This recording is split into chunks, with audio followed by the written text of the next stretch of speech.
নমস্কার, আমি চৈতালি, আর আপনারা শুনছেন আলোর গল্পের আসর। আলোর গল্পের আসরে আজকের নিবেদন রবীন্দ্রনাথ ঠাকুর রচিত শুভা রবীন্দ্রনাথ ঠাকুর। মেয়েটির নাম যখন সুবাসিনী রাখা হইয়াছিল, তখন কে জানিত সে বোবা হইবে। তাহার দুটি বড় বোনকে সুকেশিনী ও সুহাসিনী নাম দেওয়া হইয়াছিল। তাই মিলের অনুরোধে তাহার বাপ ছোট মেয়েটির নাম সুবাসিনী রাখে। এখন সকলে তাহাকে সংক্ষেপে শুভা বলে। দস্তুর মতো অনুসন্ধান ও অর্থ ব্যয়ে বড় দুটি মেয়ের বিবাহ হইয়া গেছে। এখন ছোটটি পিতামাতার নীরব হৃদয় ভারের মতো বিরাজ করিতেছে। যে কথা কয় না, সে যে অনুভব করে, ইহা সকলের মনে হয় না। এই জন্য তাহার সাক্ষাতেই সকলে তাহার ভবিষ্যৎ সম্বন্ধে দুশ্চিন্তা প্রকাশ করিত। সে যে বিধাতার অভিশাপ রূপে তাহার পিতৃগৃহে আসিয়া জন্মগ্রহণ করিয়াছে, এ কথা সে শিশুকাল হইতে বুঝিয়া লইয়াছিল। তাহার ফল এই হইয়াছিল, সাধারণের দৃষ্টিপথ হইতে সে আপনাকে গোপন করিয়া রাখিতে সর্বদাই চেষ্টা করিত। মনে করিত আমাকে সবাই ভুলিলে বাঁচি। কিন্তু বেদনা কি কেহ কখনো ভোলে? পিতা মাতার মনে সে সর্বদাই জাগরূক ছিল। বিশেষত তাহার মা তাহাকে নিজের একটু ত্রুটিস্বরূপ দেখতেন, কেননা মাতা পুত্র অপেক্ষা কন্যাকে নিজের অংশরূপে দেখেন। কন্যার কোনো অসম্পূর্ণতা দেখিলে সেটা যেন বিশেষ রূপে নিজের লজ্জার কারণ বলিয়া মনে করেন। বরঞ্চ কন্যার পিতা বাণীকণ্ঠ সুভাকে তাহার অন্য মেয়েদের অপেক্ষা যেন একটু বেশিই ভালোবাসতেন। কিন্তু মাতা তাহাকে নিজের গর্ভের কলঙ্ক জ্ঞান করিয়া তাহার প্রতি বড় বিরক্ত ছিলেন। সুভার কথা ছিল না, কিন্তু তাহার সুদীর্ঘ পল্লব বিশিষ্ট বড় বড় দুটি কালো চোখ ছিল, এবং তাহার ওষ্ঠাধর ভাবের আবাস মাত্রে কচি কিশোরয়ের মতো কাঁপিয়া উঠিত। কথায় আমরা যে ভাব প্রকাশ করি, সেটা আমাদিগকে অনেকটা নিজের চেষ্টায় গড়িয়া লইতে হয়, কতকটা তর্জমা করার মতো। সকল সময় ঠিক হয় না, ক্ষমতা অভাবে অনেক সময় ভুলও হয়। কিন্তু কালো চোখকে কিছু তর্জমা করিতে হয় না, মন আপনি তাহার উপরে ছায়া ফেলে। ভাব আপনি তাহার উপরে কখনো প্রসারিত, কখনো মুদ্রিত হয়, কখনো উজ্জ্বলভাবে জ্বলিয়া ওঠে, কখনো ম্লানভাবে নিভিয়া আসে, কখনো অস্তমান চন্দ্রের মতো অনিমেষভাবে চাহিয়া থাকে, কখনো দ্রুত চঞ্চল বিদ্যুতের মতো দিক বিদিকে ঠিকরিয়া ওঠে। মুখের ভাব বই আজন্মকাল যাহার অন্য ভাষা নাই, তাহার চোখের ভাষা অসীম, উদার এবং অতলস্পর্শ গভীর, অনেকটা স্বচ্ছ আকাশের মতো, উদয়াস্ত এবং ছায়ালোকের নিস্তব্ধ রঙ্গভূমি। এই বাক্যহীন মানুষের মধ্যে বৃহৎ প্রকৃতির মতো একটা বিজন মহত্ব আছে। এই জন্য সাধারণ বালক বালিকারা তাহাকে এক প্রকার ভয় করিত, তাহার সহিত খেলা করিত না। সে নির্জন দ্বীপ্রহরের মতো শব্দহীন এবং সঙ্গীহীন।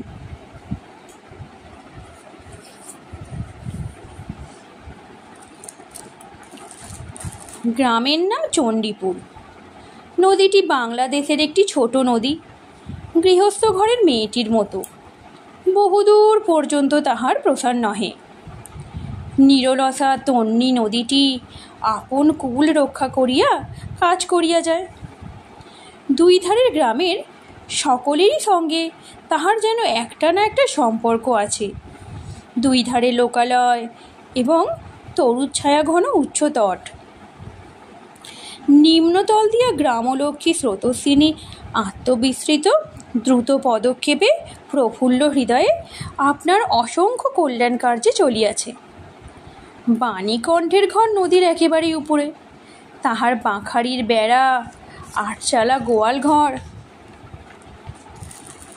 ঢেঁকিশাল, খড়ের স্তূপ, তেঁতুলতলা, আম, কাঁঠাল এবং কলার বাগান নৌকাবাহী মাত্রেরই দৃষ্টি আকর্ষণ করে।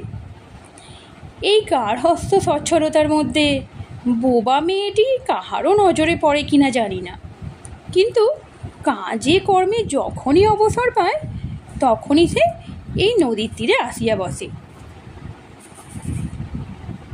প্রকৃতি যেন তাহার ভাষার অভাব পূরণ করিয়া দেয়, যেন তাহার হইয়া কথা কয়। নদীর কলধ্বনি, লোকের কোলাহল, মাঝির গান, পাখির ডাক, তরুর মর্মর সমস্ত মিশিয়া চারিদিকের চলাফেরা, আন্দোলন, কম্পনের সহিত এক হইয়া সমুদ্রের তরঙ্গরাশির ন্যায় বালিকার চিরনিস্তব্ধ হৃদয় উপকূলের নিকটে আসিয়া ভাঙিয়া ভাঙিয়া পড়ে। প্রকৃতির এই বিবিধ শব্দ এবং বিচিত্র গতি, ইহাও বোবার ভাষা। বড় বড় চক্ষু পল্লব বিশিষ্ট সুভার যে ভাষা, তাহারই একটা বিশ্বব্যাপী বিস্তার। ঝিল্লির অপূর্ণ তৃণভূমি হইতে শব্দাতীত নক্ষত্রলোক পর্যন্ত কেবল ইঙ্গিত, ভঙ্গি, সঙ্গীত, ক্রন্দন এবং দীর্ঘ নিঃশ্বাস। এবং মধ্যাহ্নে যখন মাঝিরা জেলেরা খাইতে যাইত, গৃহস্থেরা ঘুমাইত, পাখিরা ডাকিত না, খেয়া নৌকা বন্ধ থাকিত, স্বজন জগৎ সমস্ত কাজকর্মের মাঝখানে সহসা থামিয়া গিয়া ভয়ানক বিজন মূর্তি ধারণ করিত, তখন রুদ্র মহাকাশের তলে কেবল একটি বোবা প্রকৃতি এবং একটি বোবা মেয়ে মুখোমুখি চুপচাপ করিয়া বসিয়া থাকিত, একজন সুবিস্তীর্ণ রৌদ্রে আর একজন ক্ষুদ্র তরুর ছায়ায়। সুভার যে গুটি কতক অন্তরঙ্গ বন্ধুর দল ছিল না তাহা নহে। গোয়ালের দুই গাভী, তাহাদের নাম সর্বশী ও পাঙ্গুলি। সে নাম বালিকার মুখে তাহারা কখনো শুনে নাই, কিন্তু তাহার পদশব্দ তাহারা চিনিত। তাহার কথাহীন একটা করুণ সুর ছিল, তাহার মর্ম তাহার ভাষার অপেক্ষা সহজে বুঝিত। সুভা কখন তাহাদের আদর করিতেছে, কখন ভর্ৎসনা করিতেছে, কখন মিনতি করিতেছে, তাহারা মানুষের অপেক্ষায় ভালো বুঝিতে পারিত। সুভা গোয়ালে ঢুকিয়া দুই বাহুর দ্বারা সর্বশীর গ্রীবা বেষ্টন করিয়া তাহার কানের কাছে আপনার গণ্ডদেশ ঘর্ষণ করিত এবং পাঙ্গুলি স্নিগ্ধ দৃষ্টিতে তাহার প্রতি নিরীক্ষণ করিয়া তাহার গা চাটিত। বালিকা দিনের মধ্যে নিয়মিত 3 বার করিয়া গোয়াল ঘর যাইত। তাহা ছাড়া অনিয়মিত আগমনও ছিল। গৃহে যেদিন কোনো কঠিন কথা শুনিত, সেদিন সে অসময়ে তাহার এই মুখ বন্ধু দুটির কাছে আসিত। তাহার সহিষ্ণুতা পরিপূর্ণ বিষাদ শান্ত দৃষ্টিপাত হইতে তাহারা কি একটা অন্ধ অনুমান শক্তির দ্বারা বালিকার মর্মবেদনা যেন বুঝিতে পারিত, এবং সুভার গা ঘেঁষিয়া আসিয়া অল্পে অল্পে তাহার বাহুতে শিং ঘষিয়া ঘষিয়া তাহাকে নির্বাক ব্যাকুলতার সহিত সান্ত্বনা দিতে চেষ্টা করিত। ইহারা ছাড়া ছাগল এবং বিড়াল শাবকও ছিল, কিন্তু তাহাদের সহিত সুভার এরূপ সমকক্ষভাবে মৈত্রী ছিল না। তথাপি তাহারা যথেষ্ট আনুগত্য প্রকাশ করিত। বিড়াল শিশুটি দিনে এবং রাত্রে যখন তখন সুভার গরম কোলটি নিঃসংকোচে অধিকার করিয়া সুখনিদ্রার আয়োজন করিত, এবং সুভা তাহার গ্রীবা ও পৃষ্ঠে কোমল আঙ্গুলি বুলাইয়া দিলে যে তাহার নিদ্রাকর্ষণের বিশেষ সহায়তা হয়, ইঙ্গিতে এরূপ অভিপ্রায়ও প্রকাশ করিত।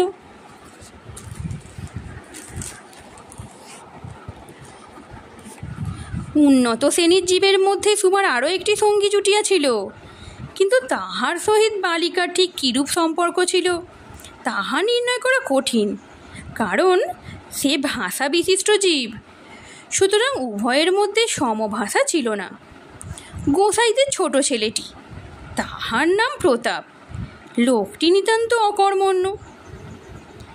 সে যে কাজকর্ম করিয়া সংসারের উন্নতি করিতে যত্ন করিবে, বহু চেষ্টার পর বাপ মা সে আশা ত্যাগ করিয়াছেন।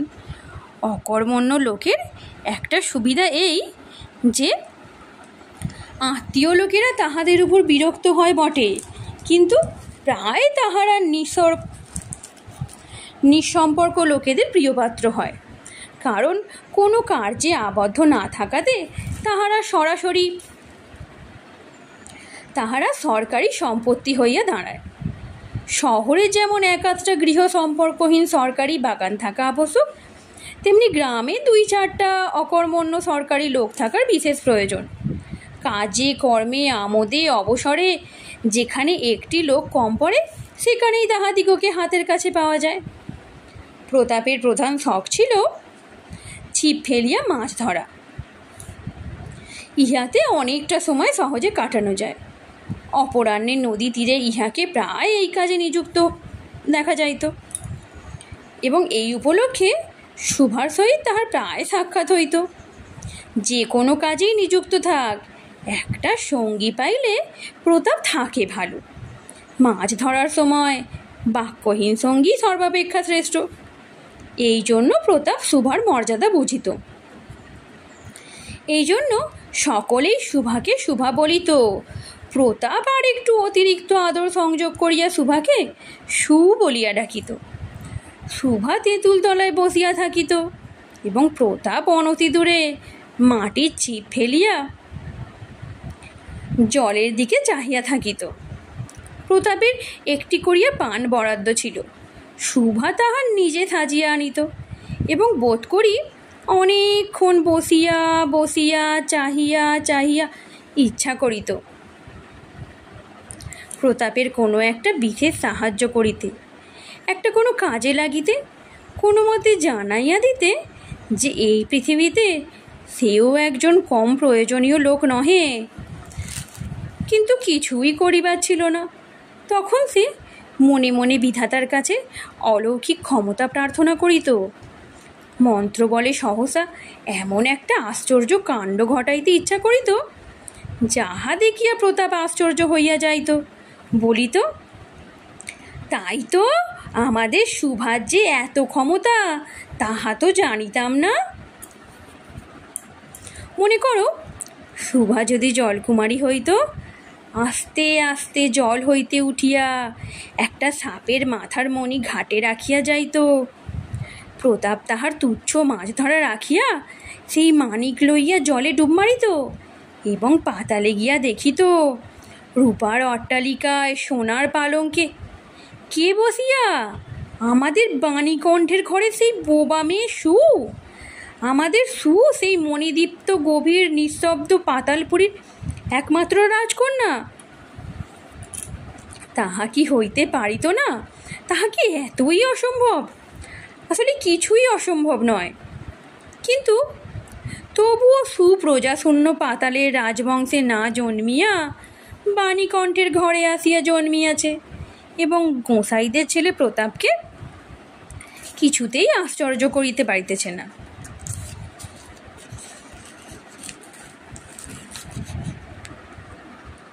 সুভার বয়স ক্রমে বাড়িয়া উঠিতেছে। ক্রমে সে যেন আপনাকে আপনি অনুভব করিতে পারিতেছে, যেন কোনো একটা পূর্ণিমা তিথিতে কোনো একটা সমুদ্র হইতে একটা জোয়ারের স্রোত আসিয়া তাহার অন্তরাত্মাকে এক নূতন অনির্বচনীয় চেতনা শক্তিতে পরিপূর্ণ করিয়া তুলিতেছে।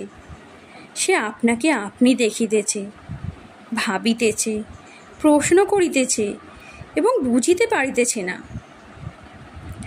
গভীর পূর্ণিমা রাত্রে সে একদিন ধীরে শয়নগৃহের দ্বার খুলিয়া ভয়ে ভয়ে মুখ বাড়াইয়া বাহিরের দিকে চাহিয়া দেখে পূর্ণিমা প্রকৃতিও শুভর মতো একাকিনী সুপ্ত জগতের উপর জাগিয়া বসিয়া। যৌবনের রহস্যে, পুলকে, বিষাদে, অসীম নির্জনতার একেবারে শেষ সীমা পর্যন্ত, এমনকি তাহা অতিক্রম করিয়াও থমথম করিতেছে, একটি কথাও কহিতে পারিতেছে না। এই নিস্তব্ধ ব্যাকুল প্রকৃতির প্রান্তে একটি নিস্তব্ধ ব্যাকুল বালিকা দাঁড়াইয়া। এদিকে কন্যা ভারগ্রস্ত পিতামাতা চিন্তিত হইয়া উঠিয়াছেন। লোকেও নিন্দা আরম্ভ করিয়াছে, এমনকি এক ঘরে করিবে এমন জনরব শোনা যায়। বাণীকণ্ঠে সচ্ছল অবস্থা। দুই বেলায় মাছ ভাত খায়, এজন্য তাহার শত্রুও ছিল। স্ত্রী পুরুষে বিস্তর পরামর্শ হইল। কিছুদিনের মতো বাণী বিদেশে গেল। অবশেষে ফিরিয়া আসিয়া কহিল, চলো কলিকাতায় চলো। বিদেশ যাত্রার উদ্যোগ হইতে লাগিল। কুয়াশা ঢাকা প্রভাতের মতো সুভার সমস্ত হৃদয় অশ্রুবাষ্পে একেবারে ভরিয়া গেল। একটা অনির্দিষ্ট আশঙ্কাবশে সে কিছুদিন হইতে ক্রমাগত নির্বাক জন্তুর মতো তাহার বাপ মায়ের সঙ্গে সঙ্গে ফিরিত। ডাগর চক্ষু মেলিয়া তাহাদের মুখের দিকে চাহিয়া কি একটা বুঝিতে চেষ্টা করিত, কিন্তু তাহারা কিছু বুঝাইয়া বলিতেন না। ইতিমধ্যে একদিন অপরাহ্নে জলে ছিপ ফেলিয়া প্রতাপ হাসিয়া কহিল, কিরে সু, তোর নাকি বর পাওয়া গেছে? তুই বিয়ে করতে যাচ্ছিস? দেখিস আমাদের ভুলিস নে। বলিয়া আবার মাছের দিকে মনোযোগ করিল। মর্মবিদ্ধ হরিণী ব্যাধের দিকে যেমন করিয়া তাকায়, নীরবে বলিতে থাকে, আমি তোমার কাছে কি দোষ করিয়াছিলাম? সুভা তেমনি করিয়া প্রতাপের দিকে চাহিল। সেদিন গাছের তলায় আর বসিল না। বাণীকণ্ঠ নিদ্রা হইতে উঠিয়া শয়নগৃহে তামাক খাইতেছিল। সুভা তাহার পায়ের কাছে বসিয়া তাহার মুখের দিকে চাহিয়া কাঁদিতে লাগিল। অবশেষে তাহাকে সান্ত্বনা দিতে গিয়া বাণীকণ্ঠের শুষ্ক কপলে অশ্রু গড়াইয়া পড়িল। কাল কলিকাতা যাইবার দিন স্থির হইয়াছে। সুভা গোয়াল ঘরে তাহার বাল্যসখীদের কাছে বিদায় লইতে গেল। তাহাদিগকে স্বহস্তে খাওয়াইয়া গলা ধরিয়া একেবারে দুই চোখে যত পারে কথা ভরিয়া তাহাদের মুখের দিকে চাহিল। দুই নেত্রপল্লব হইতে টপ টপ করিয়া অশ্রুজল পড়িতে লাগিল। সেদিন শুক্লা দ্বাদশী রাত্রি। সুভা শয়নগৃহ হইতে বাহির হইয়া তাহার সেই চিরপরিচিত নদী তটে সস্প শয্যায় লুটাইয়া পড়িল, যেন ধরণীকে, এই প্রকাণ্ড মুখ মানবতাকে দুই বাহুতে ধরিয়া বলিতে চাহে, তুমি আমাকে যাইতে দিও না মা, আমার মতো দুটি বাহু বাড়াইয়া তুমিও আমাকে ধরিয়া রাখো।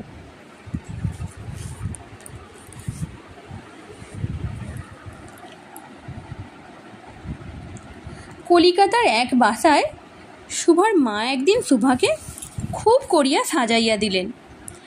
আটিয়া চুল বাঁধিয়া, খোঁপায় জরির ফিতা দিয়া, অলঙ্কারে আচ্ছন্ন করিয়া তাহার স্বাভাবিক শ্রী যথাসাধ্য বিলুপ্ত করিয়া দিলেন। সুভার দুইটি চক্ষু দিয়া অশ্রু পড়িতেছে, পাছে চক্ষু ফুলিয়া খারাপ দেখিতে হয়, এই জন্য তাহার মাতা তাহাকে বিস্তর ভর্ৎসনা করিলেন, কিন্তু অশ্রুজল ভর্ৎসনা মানিল না। বন্ধু সঙ্গে বর স্বয়ং কোণে দেখিতে আসিলেন। কন্যার মা বাপ চিন্তিত, শঙ্কিত, শশব্যস্ত হইয়া উঠিলেন, যেন দেবতা স্বয়ং নিজের বলির পশু বাছিয়া লইতে আসিয়াছেন। মা নেপথ্য হইতে বিস্তর তর্জন গর্জন শাসন করিয়া বালিকার অশ্রুস্রোত দ্বিগুণ বাড়াইয়া পরীক্ষকের সম্মুখে পাঠাইলেন।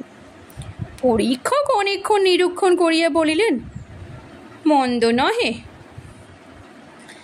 বিশেষত বালিকার ক্রন্দন দেখিয়া বুঝিলেন ইহার হৃদয় আছে, এবং হিসাব করিয়া দেখিলেন যে হৃদয় আজ বাপ মায়ের বিচ্ছেদ সম্ভাবনায় ব্যথিত হইয়া উঠিয়াছে, সেই হৃদয় আজ বাদে কাল আমারই ব্যবহারে লাগিতে পারিবে। শক্তির মুক্তার ন্যায় বালিকার অশ্রুজল কেবল বালিকার মূল্য বাড়াইয়া দিল, তাহার হইয়া আর কোনো কথা বলিল না। পঞ্জিকা মিলাইয়া খুব একটা শুভ লগ্নে বিবাহ হইয়া গেল। বোবা মেয়েকে পরের হস্তে সমর্পণ করিয়া বাপ মা দেশে চলিয়া গেল। তাহাদের জাতীয় পরকাল রক্ষা হইল। বর পশ্চিমে কাজ করে। বিবাহের অনতি বিলম্বে স্ত্রীকে পশ্চিমে লইয়া গেল। সপ্তাহ খানেকের মধ্যে সকলেই বুঝিল নববধূ বোবা। তা কেহ বুঝিল না সেটা তাহার দোষ নহে, সে কাহাকেও প্রতারণা করে নাই, তাহার দুটি চক্ষু সকল কথাই বলিয়াছিল, কিন্তু কেহ তাহা বুঝিতে পারে নাই। সে চারিদিকে চায়, ভাষা পায় না। যাহারা বোবার ভাষা বুঝিত, সেই আজন্ম পরিচিত মুখগুলো দেখিতে পায় না। বালিকার চিরনীরব হৃদয়ের মধ্যে একটা অসীম অব্যক্ত ক্রন্দন বাজিতে লাগিল। অন্তর্যামী ছাড়া আর কেহ তাহা শুনিতে পাইল না।